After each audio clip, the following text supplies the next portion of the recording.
Hello and welcome to Impact the Borough, a podcast from the Greensboro Chamber of Commerce. I'm Brent Christensen, the President and CEO of the Chamber.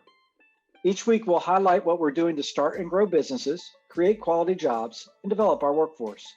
We'll also check in with our community partners to share inspiring stories and important information from across our community.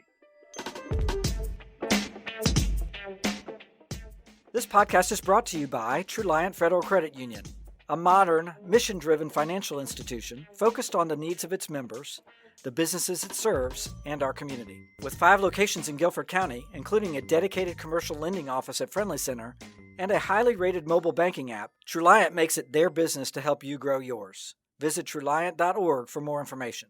Well, I'm Cecelia Thompson, Executive Director of Action Greensboro, and I'm thrilled today to welcome 2 friends, Michael and Alejandra, to a conversation about boomerangs. Action Greensboro recently launched a campaign to recruit boomerangs back to Greensboro. And you may be asking yourself, what is a boomerang? A boomerang is somebody who grew up in Greensboro, may have gone to college or university here, or lived here professionally and decided it's time to move back to Greensboro and plant more roots. And so we are actively recruiting boomerangs back to Greensboro from across the country in a really creative and aggressive campaign. And I'm happy to say that in just a couple months, it's already working. We have 2 boomerangs that have decided to move back to Greensboro with their families and start a new life back home. And so I'm really excited to introduce you to Michael Humphrey. Michael has moved or is in the process of moving back to Greensboro from Northern Virginia. He's in his 9th day at the Community Foundation as the Vice President of Operations and Equity. So welcome, Michael, to the conversation. Really glad to have you here. Hi, everyone. I'm glad to be here. We also have Alejandra Thompson. Alejandra moved here during the pandemic from New York and has recently transitioned to start a job with her family company, Thompson Traders. And she is serving in her 4th day on the job as Vice President of Marketing and Sales for Thompson Trader brand. We are really excited to have you here, Alejandra. Thank you so much. I'm excited to be here. Awesome. So I wanted to sort of talk about your origin stories. Both of you were here before as boomerangs. And so can you share a little about what your time was in Greensboro and your experience here growing up? So Alejandra, do you want to start? Yeah, sure. So I was actually born in Greensboro and right out of the hospital went to the house that my parents still live in today. So born and raised in Greensboro.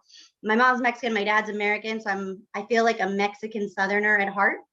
And I went to middle school, high school. I started at Bishop McGuinness for high school, and then I transitioned over to North Carolina School of the Arts. So a little smidge of Winston-Salem, but mostly Greensboro in my heart.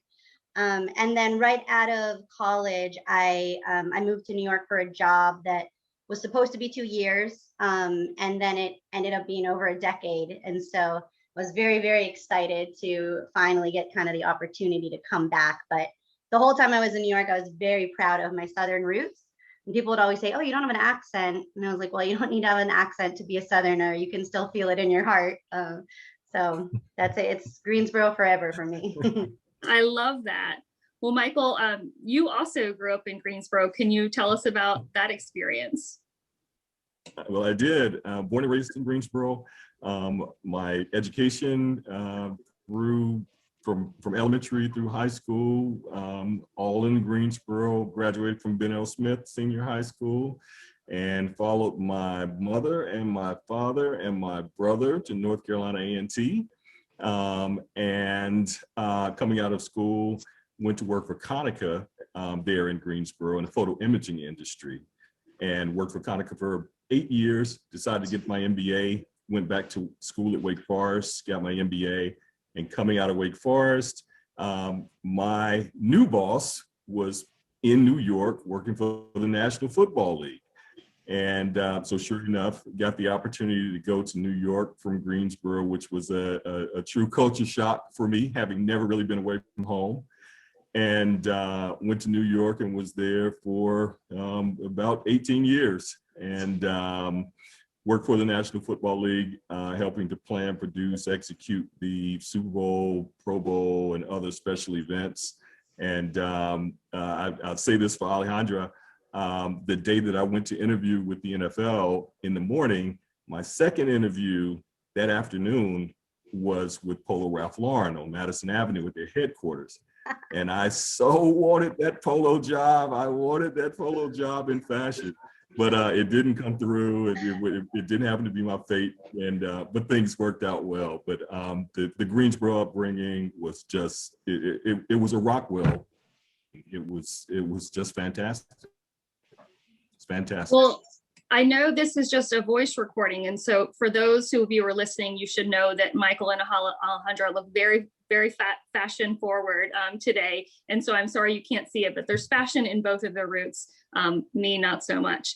So Alejandra, tell us about, you moved to New York. Tell us about, you had a prestigious job there. Can you talk a little about what your experience was like working and living in New York City? Yeah, absolutely. I actually never wanted to live in New York.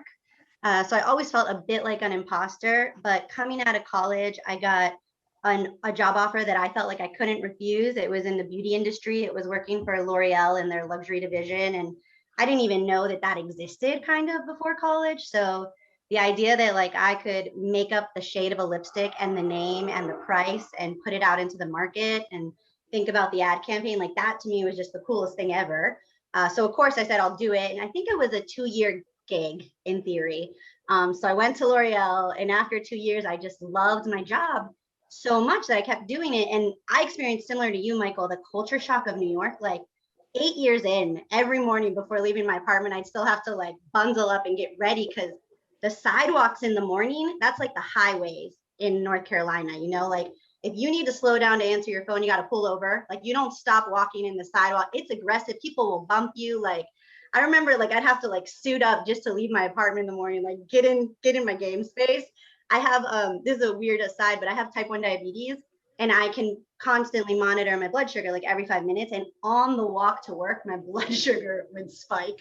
So like I found New York to be amazing and inspiring, but super stressful, right? Like getting out there and like you have to be focused. You can't be distracted. You got to be on your game.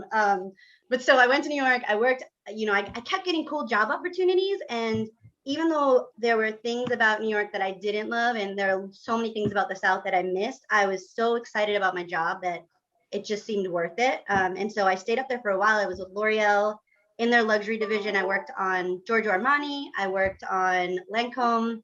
I worked in new business development, so kind of overseeing the 14 luxury brands in the luxury portfolio, and then also working on new brand acquisition and identification, which was like a dream job as well. And then from there, I went over to Chanel and worked managing fragrances for the US for Chanel. So that was my most recent role. And it was all, it was honestly like a dream and so much fun, and a little bit like the Devil Wears Prada. I'll concede.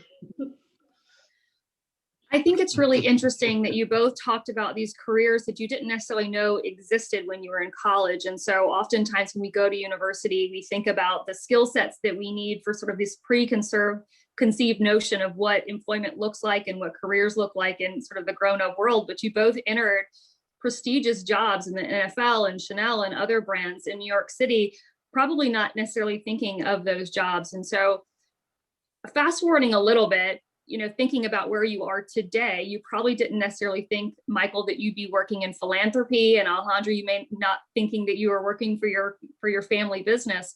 And so can you reflect, I think, a little about sort of the nature of the career path and how that's interesting and may or may not relate to Greensboro? I don't know, Michael, do you want to jump in there? So my career started in the realm of technology, specifically in manufacturing, working for Konica. And it grew into work with occupation safety and health, EPA and ADA issues for Konica headquarters North America. So I went from technology into some policy sort of work, and then into professional sports. And that jump really came as a result of a professor at Wake Forest during my second year in grad school, challenging all of us to just dream. He said, I want you to list your top 3 career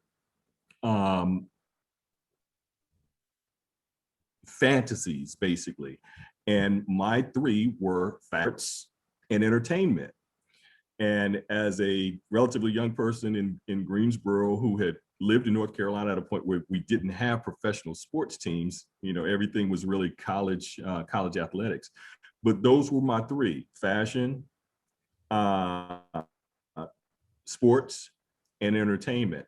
So sure enough, that first day in New York, interviewing with the NFL with a sports opportunity with the biggest sports league in the world, and an interview with world.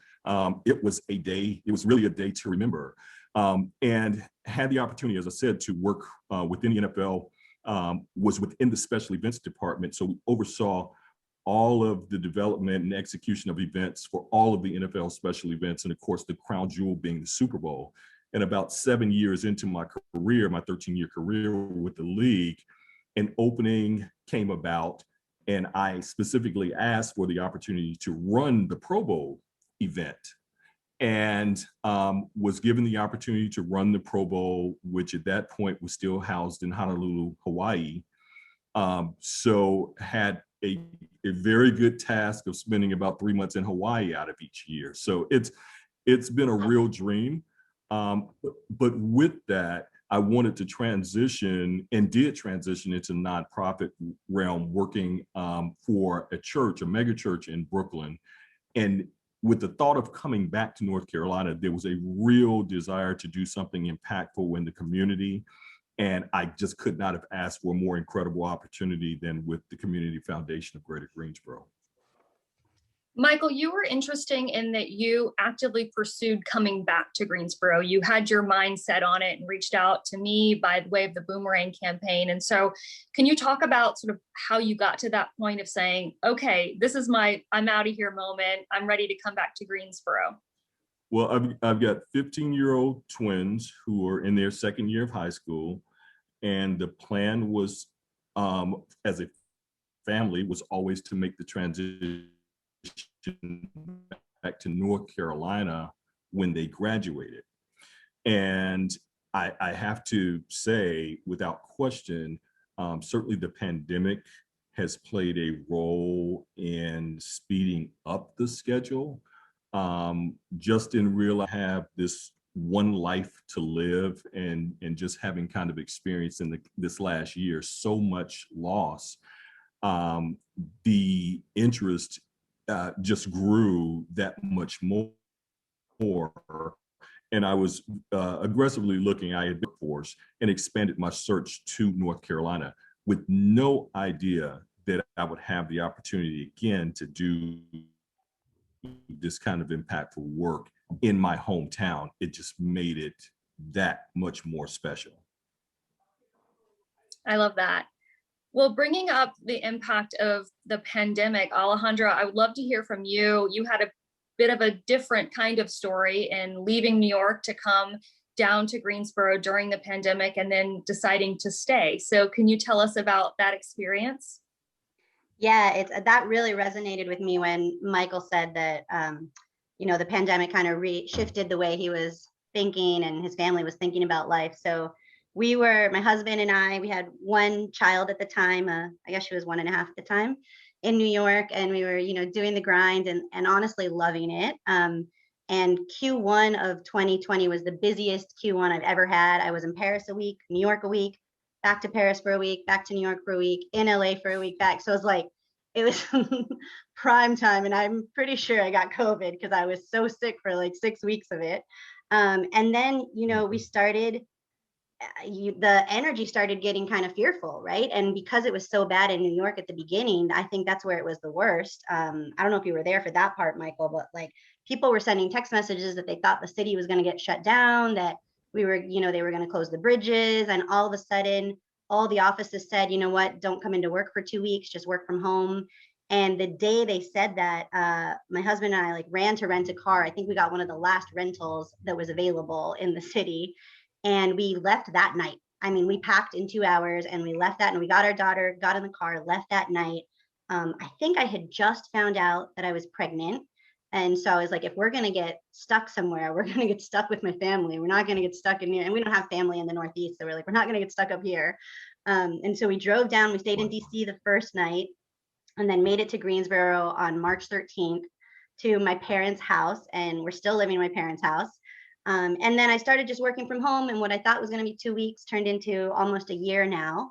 I had a baby. I went on maternity leave from a distance. So I still thought I might have a baby in New York, and I found a whole new medical team down here in the South. They were fantastic, by the way, and ended up having the baby here and just staying here for my maternity leave. And I think what we felt was definitely in times of fear or uncertainty, like I want to be close to my family. Right. That's so important. And then the life that you have in Greensboro is just incomparable, I think, to the life that you can have in New York. So I remember my brother would say, oh, we're just grilling out in the backyard today on a weekend. And that kind of thing just didn't really happen in New York. Maybe because you don't have the space, maybe because people are so busy that you really have to schedule your weekends in advance, and everyone's always really busy. So to just like hang out casually and grill and have a drink, it just doesn't happen. I think people go to New York with a mission and a vision and an objective, at least the people that aren't born there. And you go to accomplish that. And that energy is incredible, and you work really hard. I don't think it's the place you go always to build a family life. And I loved working. So while I was there, I was like happy to work insane hours. And that made me so happy, honestly. But once I wanted to spend more time with my family, I thought this city doesn't offer that in the same way that a Greensboro would. And I saw that. And then especially when I was on, my maternity leave and really getting to spend some time with my siblings. And because when I was working from Greensboro, I was working 8 a.m. to 8 p.m. minimum, like it was New York hours, but just out of Greensboro. So I didn't really see my siblings or my parents. But when I was on maternity leave and I saw the way like they would take lunch together, and I was like, that's a novel concept. You can take a lunch, like these things that I just didn't know existed, honestly. How do you say no to that? And then you look at the cost of living. Daycare in Greensboro in a nice daycare is literally a third or a fourth of what daycare is in New York. So to pay for daycare for 2 kids in New York City, we gotta keep getting promoted and keep getting raises, or just get a nanny. Like it's very, very, very expensive. And you look at it in New York and it's like, oh, this is a pleasure. This is like great. We can do so much more with our money here. So all those things kind of came together, and I think even if I'd had the opportunity to work from a distance for Chanel, where I was just recently, even the hours and the lifestyle around work, that is the priority. And I really respect that about the city. But I think for me, I had to get out of it to be able to shift the way that I was spending my time and really be able to invest my time with the people that I love, kind of on our own schedule. So. I'm sorry, Alejandra. I'm not in Greensboro yet, but God knows when I get back there, please invite me to one of the family grilling sessions so we can share some stories. Oh my gosh, I would love that. I would really love that. you hit so many notes. The stress level. I love to work, and I loved to work when I was there, but we lived in Brooklyn. So the foot traffic that Alejandra spoke of before, my day started at 9, and to miss the evening foot traffic, like most people would talk about vehicular traffic, I typically stayed at work until about 8 or 9 p.m. to miss that purposely. And this was every single day. So in the neighborhood we were in Brooklyn, just more and more people were leaving the city, moving to Brooklyn. So parking, we only had on-street parking. So the concept of a driveway, or oh my gosh, a garage, are you kidding me? It's things that my friends, in North Carolina just took for granted, and it's a great existence, but it's a hard existence in the city. And that certainly plays a lot in going back home. Yeah, that's so funny, Michael. When we were buying our apartment in New York City, which don't ask me why we bought if we didn't want to stay there for a long time, but we bought. But my brother kept sending me listings of houses in Greensboro Oh for gosh. it was like the meanest thing you could do, you know, it's like half the price of the apartment and like 10 times the house, you know, Right, like right. completely incomparable. But you reminded me, my brother actually really heavily worked to recruit me as well, Cecelia. So I know he's with you on Launch Greensboro, and he just kept saying, like, I wanted to start or join my friend's company that she had just started. And he was like, you know, we give Greensboro founded companies, we like help fund them. We want entrepreneurs to come here. We're doing all these things to recruit people. And he kept trying to introduce me to interesting people that were in Greensboro and people that were doing cool things. And I feel like in my time here, I've just, there's so many secrets that Greensboro kind of has, like so many cool people, so accomplished, doing such interesting things. And they're just leading like lovely, quiet lives while they're badasses. They're like Batman and Bruce or something. You know? Well, I think you're hitting on all the points, Alejandra. It's, you know, it's this quality of life aspect with the low cost of living. It's a great place to raise a family. It's a great place for Michael to bring his twins back to Greensboro to finish their high school and maybe even continue as Aggies at North Carolina A&T. And then the entrepreneurial spirit of, you know, this is a great place to take risks and even a great place to fail as an entrepreneur. So you fall, you know, softer.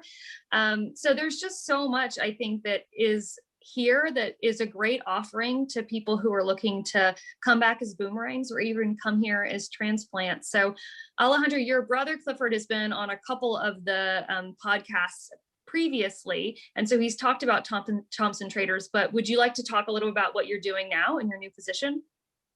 Yeah, I can try to, because I don't, it's day 4. So excuse me, Clifford, if I say anything I shouldn't. So the Thompson Traders family business has a couple of brands, and the Thompson Traders brand is the luxury brand. And Clifford and my parents, all the boss, everyone at home is my boss right now. They all feel that Thompson Traders could position itself even more luxury and be more differentiated in that space. And so they're hoping that with my experience is almost exclusively in the luxury space, that hopefully I can help kind of define that and bring that to the brand a little bit more. So I'm really excited. I've never worked in kitchen and bath or in the plumbing space. And I think, you know, I was thinking I was going to come into this men's world. I'm surprised in the first 4 days to find quite a few women.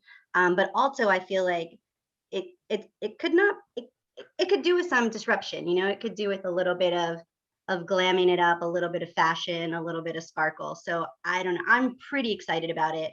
I think it has a lot of possibility and a lot of potential. And it's so cool to get to learn from my brother and my parents in a different capacity. Well, I can't wait to see what you bring to that brand. And so I look forward to seeing new products come out as you get more and more involved. And I'm just excited for you to be back and be close to your family, because I know so many of them and think they're just so fun and great. So glad to add another Thompson. I will tell you a funny story. Clifford and I are in a lot of meetings together, and people often ask me if we're married. And I have to say, no, I'm good friends with his wife. So not all Thompsons are related. Loves you. Martha absolutely loves you. And Clifford says you're almost like siblings, just different parents, but pretty close. So it's really a pleasure to get to be here with you and meet you, the Cecelia Thompson. You're famous in our house. Just so you know, if you're ringing, we're talking about you. Very sweet. Well, I want to ask you guys, you're both brand new back to Greensboro as Boomerangs. What are you looking forward to in Greensboro in the next year or so? Either one can start. A plate of Stamey's pulled pork. Okay. That's good. And finding a great house for a reasonable cost, right, Michael? Absolutely. Yeah. It you know, again, coming from New York even to Northern Virginia, we really thought it was going to be a pretty substantial price drop. And the county that we are in, Loudoun County, Virginia, is costly, to say the absolute least. So certainly looking to enjoy a different cost of living. And again, those little creature comforts around the city that I became accustomed to growing up. And I hate to put everything on food, but I could really use some Stamies and a couple of Yum Yums hot dogs. Sounds perfect. How about you, Alejandra? That's awesome. It's tough. I don't know if I could choose just one thing, but if I had to, I might say I'm finally committing to Greensboro and I'm going to get a car because I didn't have a car in the city. So I think it's going to be pretty exciting to drive around, feel that freedom and independence. I love it. I love it. Well, I want to wrap up with one more thing, and that is for both of you to provide a pitch to people who are prospects for the Boomerang campaign to tell them why they should come back. So I'm putting you on the spot because you are the expert. So Alejandra, what's your pitch for Boomerangs? It's a big one. I'm actually trying to help recruit people for you because I want all my friends to move here. So I think the quality of life is just absolutely incomparable. There is no traffic. The stress levels are very low and you can make of Greensboro whatever you want to. So if you want to stay home and relax or turn your house into a spa, you can do that. If you want to go out and start 3 companies, you can do that, and anything in between. I think the possibilities and the potential are endless. That sounds great. And I know where you can get the plumbing fixtures for your home spa. True. All right, Michael, what's your pitch? Well, having grown up in this city, I think it's no better place on the planet to raise a family. You have just got access again to a different, to me, easier, quieter, friendlier quality of life, and more affordable quality of life at that. We're centrally located in the Triad, so you are literally 15 minutes from the airport and then off to wherever you want to go in the world to travel and come back home to something that's welcoming. Again, I was almost 18 years in New York and very much like Alejandra, felt a little out of place the entire time that I was there because I was so used to Southern hospitality and it just did not exist. So if there's a sense of community that you want, if there's a comfort in life that you want, if there's a great place for your children to grow up and blossom that you want, and accessibility to Charlotte or Raleigh or Atlanta or DC or LA, again, quick access to those places from this central location in North Carolina, quick hop, skip, and a jump to the mountains, quick hop and a skip and a jump to the beaches. You can't beat it. You just can't beat it. Well said. Well, thank you, Michael, and thank you, Alejandra, for telling your stories. You have heard a first-person experience as Boomerangs coming back to Greensboro, and Action Greensboro is ready to help you move back. And so if you are a Boomerang prospect, please reach out to us and go to boomeranggso.com and learn about the campaign. Reach out, let us know how we can help you. We can help you explore professional opportunities, help you network, help you explore the many neighborhoods and home opportunities, schools, and cultural amenities. We're here to help you. If you know a Boomerang that you'd like back, please give me a call and I'm happy to help them also. So thanks again, and we'll wrap up. This podcast is brought to you by Truliant Federal Credit Union, a modern, mission-driven financial institution focused on the needs of its members, the businesses it serves, and our community. With 5 locations in Guilford County, including a dedicated commercial lending office at Friendly Center and a highly rated mobile banking app, Truliant makes it their business to help you grow yours. Visit Truliant.org for more information. You can find all of our episodes on YouTube thanks to our video sponsor, North State. Make sure to subscribe so you'll get new episodes delivered to your device each week. You can follow us on Instagram, Twitter, and Facebook @GSO Chamber. See you next time.